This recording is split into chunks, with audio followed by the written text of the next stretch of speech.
নামাজ উদ্দেশ্য রওনা দিলাম বাসা থেকে। ঈদগাহে যেতে হবে, নামাজ পড়তে হবে। কাদা, নামটাও যেরাম, রাস্তাটা তেমন। খুব ভালো হয়, কারণ এখনই আমাদের ঈদগাহ ময়দান কিন্তু সংকট।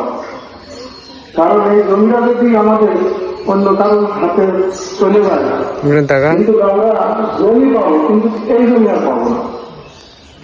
এই জন্য আমি বলবো যে আমাদের সন্তানদের জন্য, ভবিষ্যতের জন্য এই জমিটা আসলে আমাদের খুবই প্রয়োজন।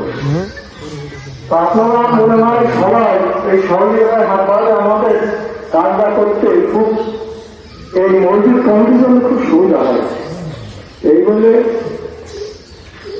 আপনারা সবাই একটু চেষ্টা করেন যে জমিটা কিভাবে আমরা ক্রয় করা হয়।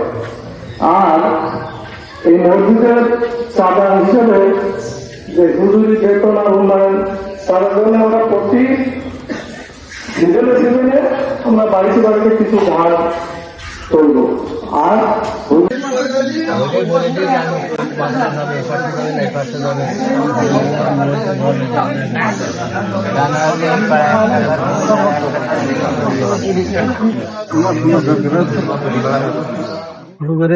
এক